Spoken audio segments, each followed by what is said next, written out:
Thank you for joining us today on Conscious Leadership Live. Today, I am welcoming Creo's founder, Licia Rester. Now, what makes Licia so unique is that Licia is an expert in designing and delivering transformational training programs that literally change people's lives. And just as amazing, Licia has also been able to create truly transformational training programs in the virtual medium since COVID, in addition to in person workshops. So I am absolutely delighted to have this opportunity to talk with Licia today. And, just so everybody knows up front, Licia and I met co-facilitating a postmaster's degree program for the University of Santa Monica called Soul Centered Facilitation. It was literally a year-long program specifically designed to train graduates in spiritual psychology on how to take their expertise into the world for changing people's lives in a meaningful way. It was a certificated program. Afterwards, we co founded and co facilitated the Virtual Event Mastery Program while co authoring the Virtual Event Mastery book. So, you know, let me tell you, this is going to be an awesome time. First of all, welcome, Licia. Licia has over 30 years of experience as an e learning instructional designer with a specialty in designing programs that deliver profound personal and professional transformation. She has worked with Fortune 500 corporations, universities, and nonprofit institutions, as well as thousands of individuals. Also, the list goes on. She is a licensed marriage and family therapist and a coach, as well as the co author of the Soul Purpose Method. You've got to look up that book if you ever wanted to get clear on your own sense of purpose. Welcome, Mark. Licia. Well, thank you. Thank you for that really lovely introduction. And I am so excited to be here with you and to be supporting everybody who is on this podcast. It's really a pleasure. Yeah, and we're gonna get into some really juicy topics here. So let's start off with the most obvious. The challenges that people are facing today seem unlike any other time in history. I mean, honestly, we've got COVID, we've got the climate change issues, we've got, the war in the with Russia and the Ukraine.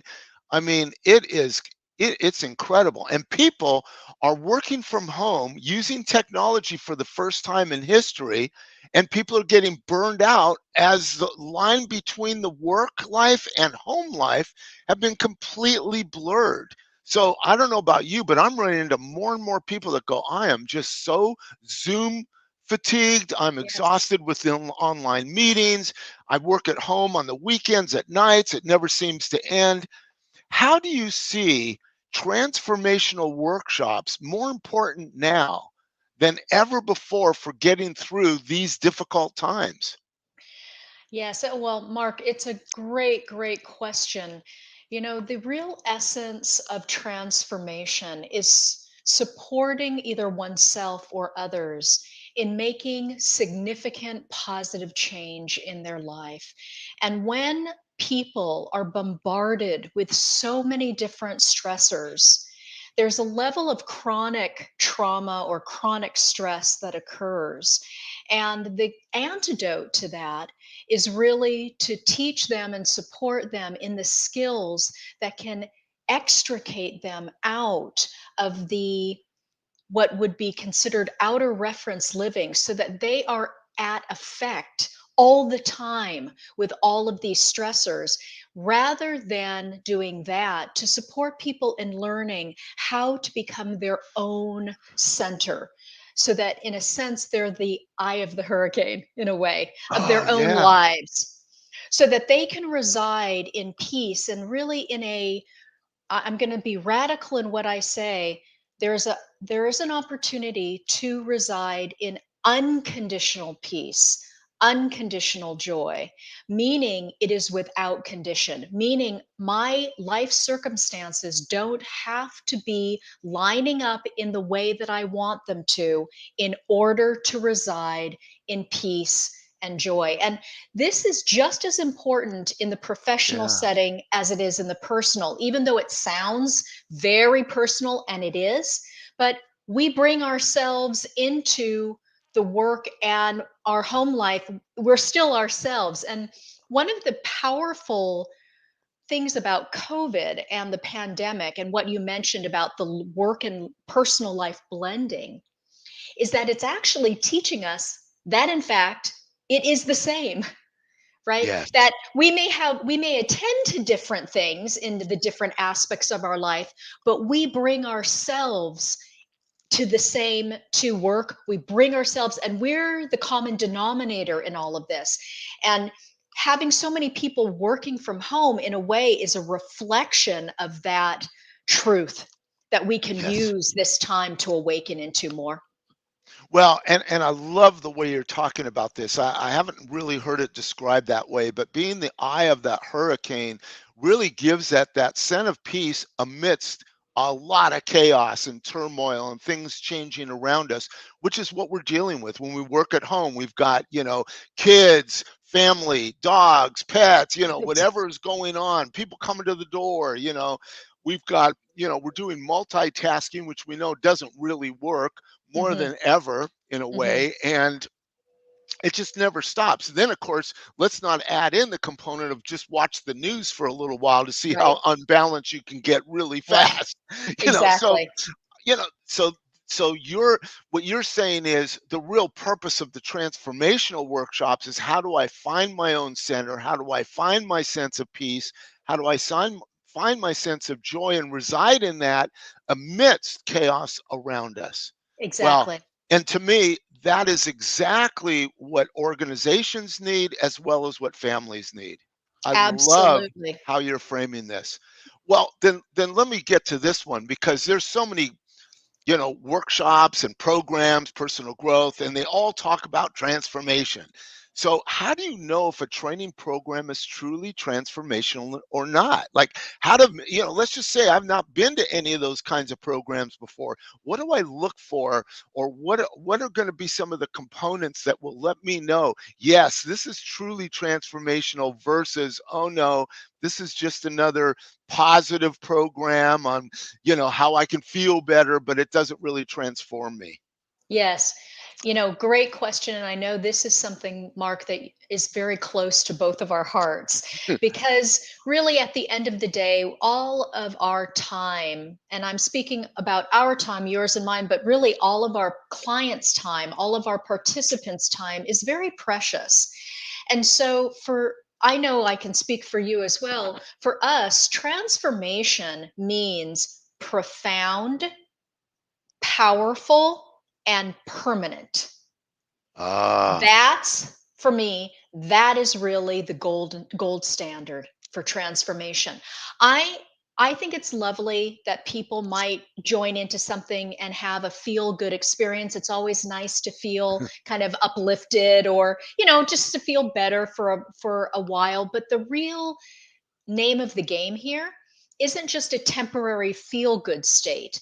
The name of the yeah. game is to have change, either inwardly or outwardly, because it could be inner change, outward change, whatever, whatever that is being promised, Yes. but that there is a structure and a design that supports what happens after that event, so that people can integrate and apply and then embody Yes.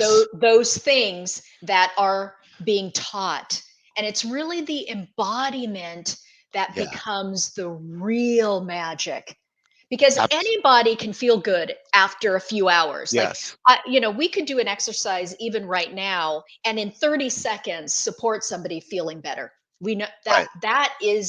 that's available, and that's lovely as a kind of a little note like this is Yeah. where we want to go. Those kinds of techniques are fantastic. But at the end of the day, if that doesn't stick, and one of the things that I think is a very profound awareness that came through just massive industry studies is that if people don't have a sustainment plan in place, they will revert back to pre-training behavior in 6 to 8 weeks. Wow. Yeah.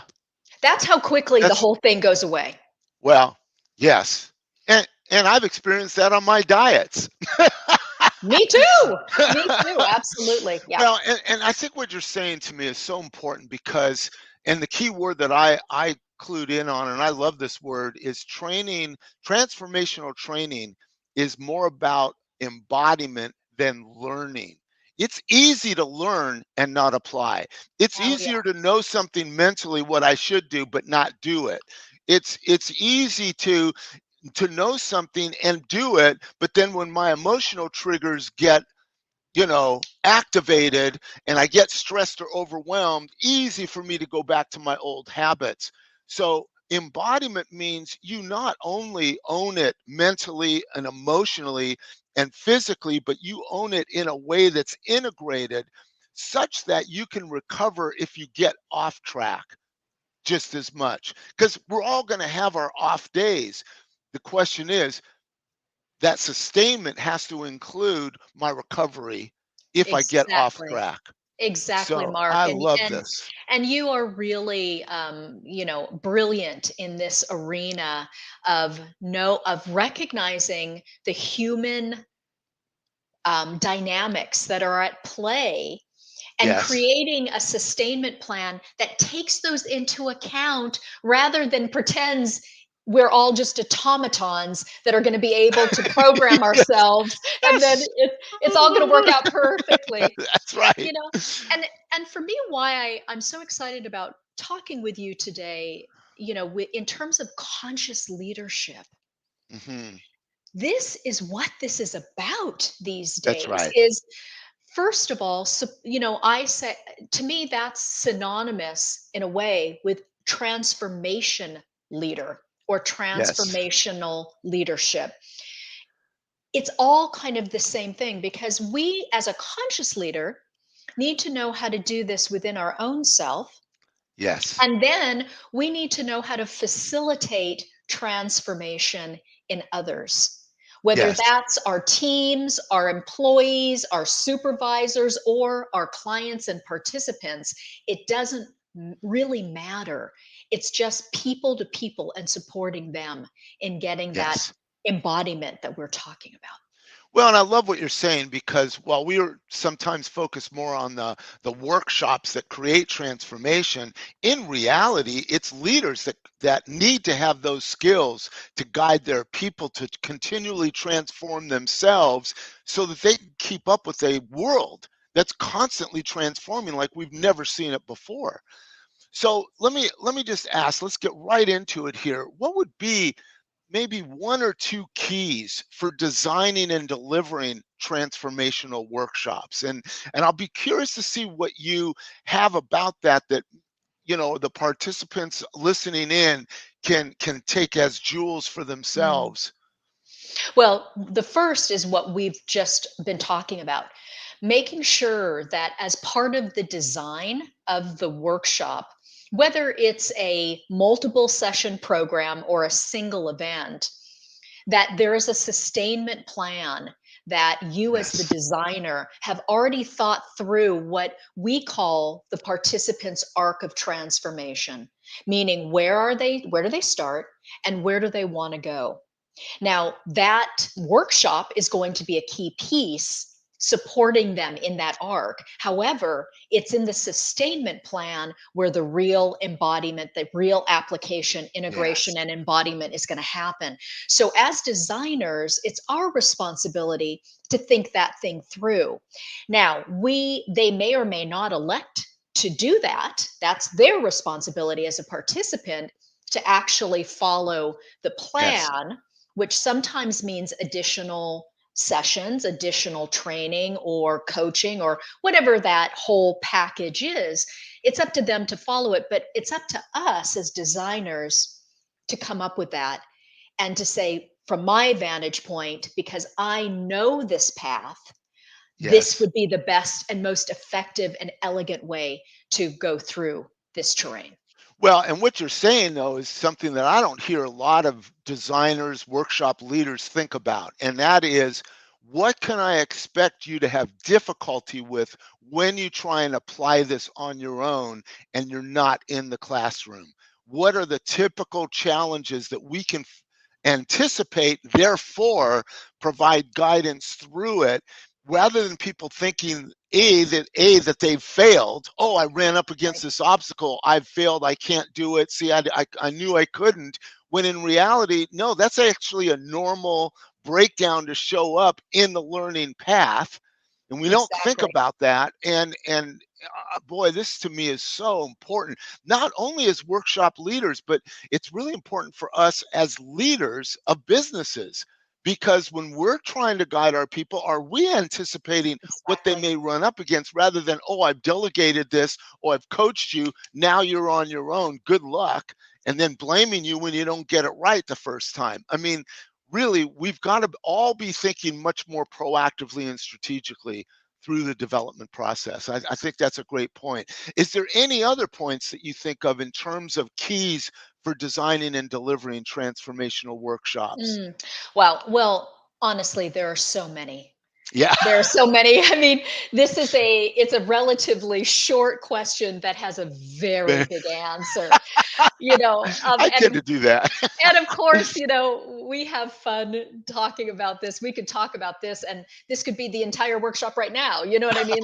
That's right. Like we could just do, and as we do workshops on this. So, I think another couple of keys in this whole thing are two other things to think about transformation as it applies to different levels of our consciousness. So there is behavioral, Mm, mental, right. emotional, and what we might call transcendent, others might call spiritual. All of those levels, as a designer, I want to consider how I can support people in every one of those levels, even if I'm not using, like for instance with spiritual, there are many different trainings that I would not use that word per se, but as the Right. designer I'm thinking about how important it will be to put in certain things so that that level in somebody's consciousness is also being worked with and utilized. Yes. Conversely, if we don't look at those four levels, then that creates potential blocks. And we all Ah, have had this experience, like going into a diet and only working the behavioral works for a short amount of time. But if we're not addressing the mental and emotional levels, even the transcendent or spiritual levels, it can have this kind of rubber band effect where we go forward and then we yep. get pulled back into a previous state. That is a very common example of what happens when people don't design on, have a creation that supports all of the levels of consciousness getting lined up with the new behavior or the new transformation or whatever it is. I love what you're saying. And it's one of the things that I think is kind of confusing for participants in some respects. I know I have been, and that is I can feel transformed and yet not be transformed. And Exactly. I often find that the times that I've actually experienced the greatest transformation, I didn't know it was happening while it was happening. It was integrating and Hmm. integrating and integrating until I look back and say, you know what, I don't react the same way as I used to react. And that's true transformation. It's not the high that I came out with at the end of the program that the next week I get challenged and I go, oh, that's no fun anymore. I thought I Well, had yeah, it. I nailed yeah. it. And you're bringing up a really interesting point, and it kind of ties into the recovery plan that you we were talking about before. Often transformation can feel really bad It Yes. We think of transformation as a positive thing because it is. But the process of transformation can be very messy and Yes. very uncomfortable. So if we aren't giving our Yes. participants or our team members or whatever, whoever we're facilitating, if we're not giving them that heads up, they can interpret the bad feelings as I'm not doing it. I don't know how to do this. I might as well just give up. I thought Yes. this was going to be good and it's terrible. My life is getting worse. And they interpret all of that in a different way than what it actually is, which is a sign that they're moving Yes. out of their comfort zone and moving into their growth zone. But that can feel really bad. Yes, exactly, exactly. And then we all have our different reactions to feeling bad. Sometimes it's internal, sometimes it's to blame the instructor. And we've all been there. So that really brings to me to another question, because then if I'm leading transformation, either as a leader in a Mhm, business or mhm, as a workshop facilitator, mhm. what do you think is the most important quality that I need to have to be able to really create the safety in the room for that open communication that also has the accountability associated with it? Like, if you don't take the action, it isn't just about feeling good. Sometimes it's hard, whatever. What do you think is that most important quality that you would look for from any workshop leader? Because some workshop leaders, quite honestly, they're good show people. They Yes. could put on a great face and they can get everybody riled up, and we all know facilitators like that. And they can talk the game of transformation. They got all the language. What is it that you actually look for? What's It's Yeah, that is a great question. I would say it's for me personally, it's less about looking for something than sensing it ah, and sensing the integrity that the yes, person has with whatever it is that they're facilitating. So, for me, part of that integrity has to do with authenticity. It mm, has to do with the integrity of, is that person really holding themselves as a learner of that topic rather than some egoic stance of expert? That's yes, another angle of it. I'm just kind of giving you different yes, things. And also a level, when appropriate, of vulnerability, of saying, look, I'm a human, you're a human, we're all working this out. Let's do it together. I may have crossed this terrain so I can support you in the ways that I have found that really have worked for me and others in crossing the terrain, but ultimately I'm going to honor you because I am not going to assume I know your process and how and what is yes, in the highest good. So there's also a level of empowerment or empowering others to recognize that they have that wisdom inside themselves and then facilitating that wisdom and yes. creating a safe space where people can rise up into their best selves as well. I'm not really giving you a very quick answer to this, but No, but these are the things I look for yeah, or it's a sense. super complete answer. I absolutely love this answer. And for all the people listening in, I want you to rewind this part and listen to what Licia is saying again. And here's why. What you just described, while it could be applied to, obviously is applied to a workshop facilitator, to me, you just identified in a very articulate way what are the qualities of leadership that I want to Mm, have from my VPs, from my directors, from my supervisors. I don't care what level, from my C suite. It's like so often everyone thinks, and I've talked with many executives who feel pressured to look like the expert, to demonstrate being the expert in order to impress the people above them and to take control over the people below them. But in reality, being the student, the perpetual student, being the person who is willing to acknowledge and value and empower others' expertise and mastery and ideas and creativity. That's what we're talking about. I mean, we all talk about employee engagement. You can engage people and still not value them, respect them, or honor them. I mean, it's like, it's not about the engagement, it's about the value that you place on that engagement. And you just described it so well. And I honestly think that was one of the best descriptions of, to me, a conscious business leader that I've ever heard. Oh, Everything that you just thank you. talked about, that was Thank you. phenomenal. You know, So, I yeah, want to share a little example of this just recently and how powerful this one thing is in business. So, somebody I was talking to recently heads up just a huge international corporation, they're training. yeah, And they were talking to a group of people in a workshop, or not in a meeting, rather. And these people were very reticent to do a particular type of job because it was going to take them a lot of time. yeah.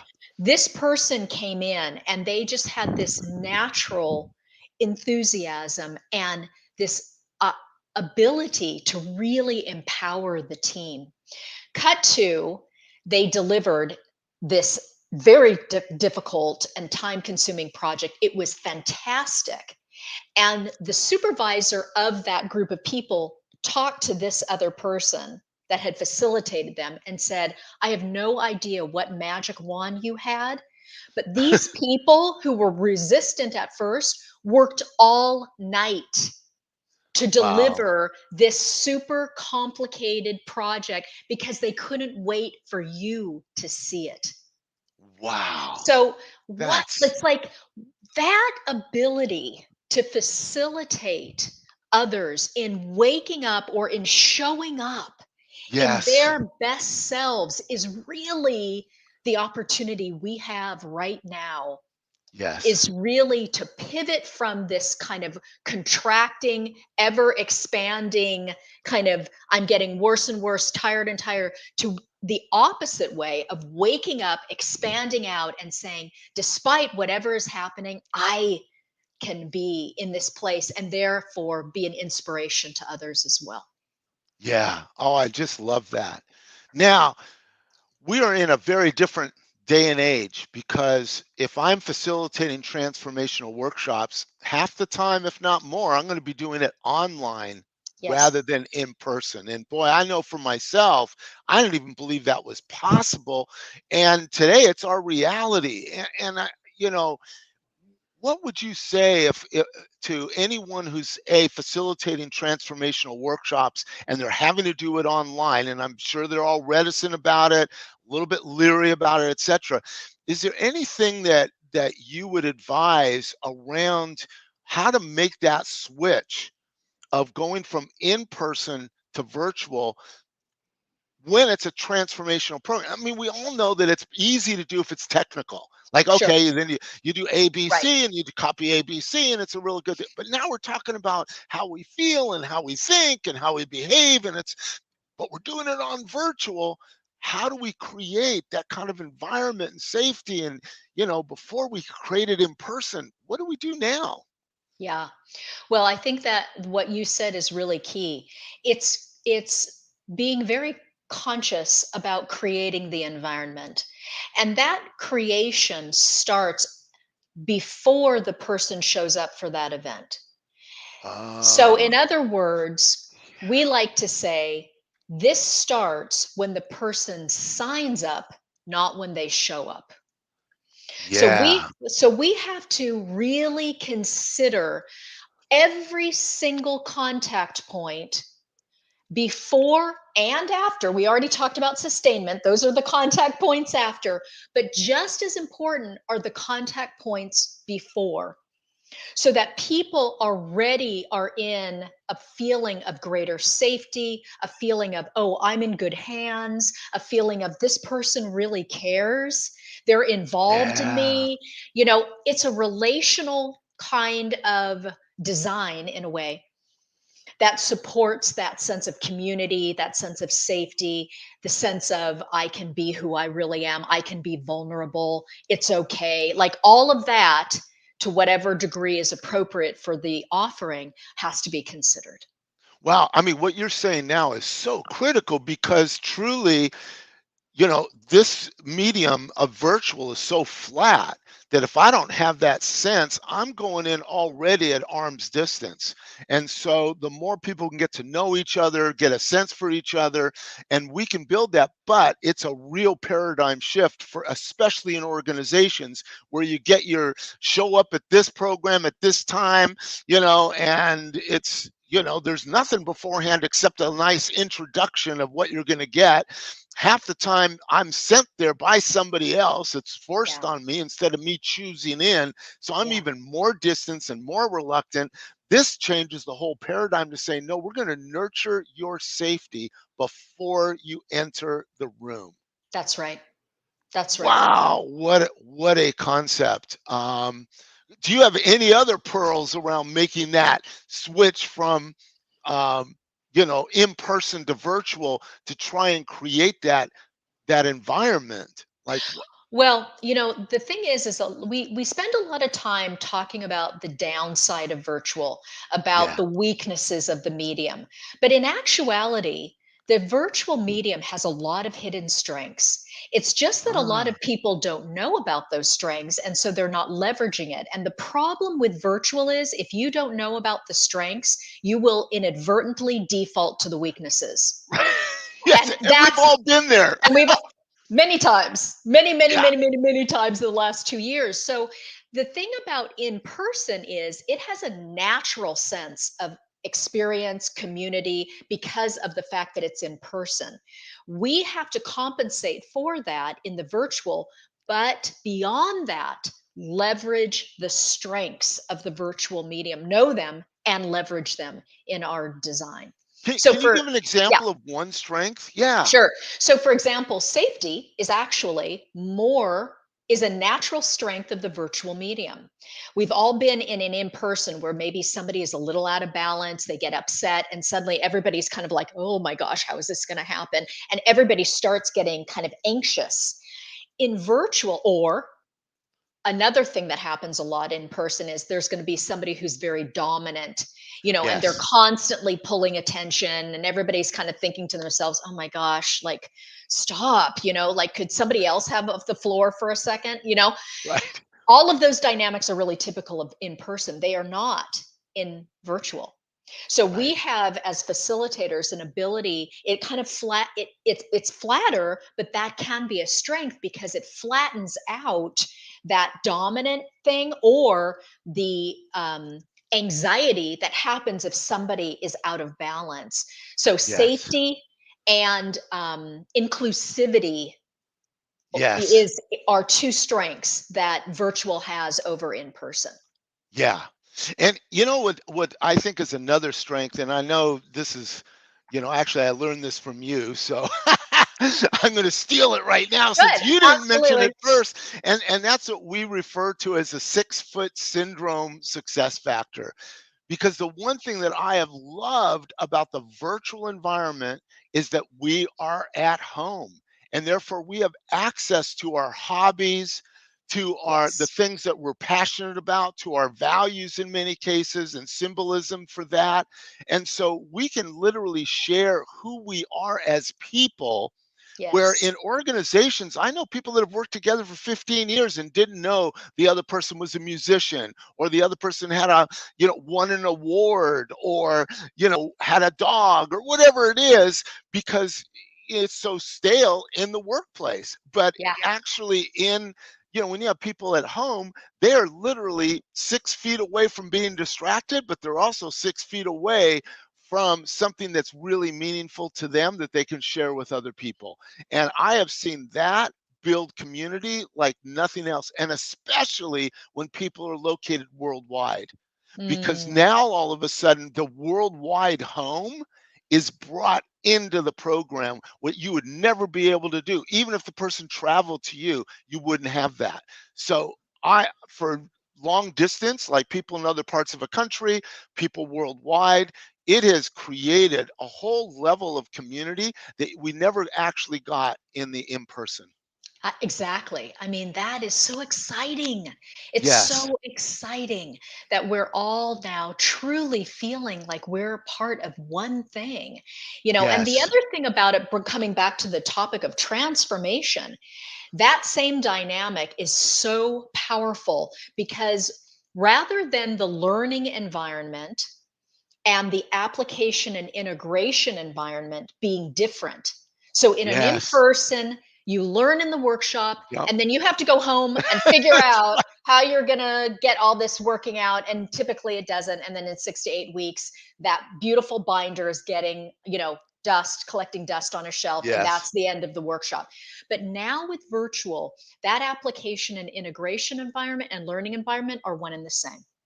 So we yes, can do things in a virtual workshop that accesses and leverages that instant application in their home environment, so that now they are already beginning the sustainment plan because they're yes, in the environment that they have to apply all this stuff and embody that's ultimately. right. So those are just a couple of tips of the Wow. strengths. That is so awesome. And really again, whether I'm a workshop leader or a business leader, that's the same thing. I Same can thing. have retreats with my team and Yep. really build more community, especially in a worldwide team or a long distance team that through the virtual medium that we never thought of before, when we would always spend the money to bring them to the one location where we're in person. And again, it's Right. not to take away from the value of the in person, having dinner together and breaking bread together and all that. That has a value.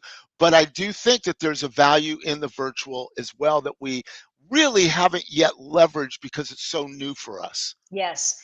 And now the opportunity is to get good Yeah. at both. Is to get Yes. good at both so that we can use the best of both worlds in service to the transformation, whatever that is, of these people that we are Oh, supporting. yes, and just for the participants out there, that's what we refer to as hybrid workshops, hybrid meetings, where Yes. some are, distance, some are in person, some is a mixture. It's all there's so many different kinds. Well, I gotta say, we have just covered a huge topic in a short period of time. It's been great. I love it. Hopefully, you listening in, you'll hear there was so much given in this. Please, take notes, read, listen to it again, and use this as a guide, not only for transformational workshop leaders, but also for transformational business leaders. Boy, thank you. Thank you so much for joining us today. Gosh, thank you, Licia. Thank you to the audience. Um, Look, if you want to know more about this, check out our link in the comments to find out more information about both our virtual event mastery method, our programs on facilitating transformation. I can just speak kind of how do I say it? Off the, kind of short, what is it called? Off the press or whatever. I don't know what that is, but Yeah. Off the hot off record, the press. Yes, or hot off off the the press. record and hot off the press. That's Both right. That's right. off the Both. record and hot off the press that Yeah. Lisa and I are actually talking about bringing back programs on facilitating transformation, either as a business leader or as a workshop facilitator. The game is about facilitating transformation. And based on our experience of doing this in the past, it's time to bring it out again. So thank you so much, Licia, for joining us today. Join Licia and I again next Friday, March 25th, for our next episode of this special virtual event mastery transformational series with special guest Morgan McDonald. Oh, you guys, you cannot miss Morgan McDonald. I got to tell you, she is a firecracker. I've never Yes. met anyone as articulate, motivating, inspiring as Morgan. She is off the charts. Morgan is the owner of Paper Raven Books and will share her own experience with applying the virtual event mastery methodology to her own online workshop events and how she creates transformation with her participants, because she has an amazing following, is growing just incredible in the last 3 to 5 years. Just amazing individual. So hopefully this has been helpful for you all. Have a great week. We'll see you again next week. And for now, signing off.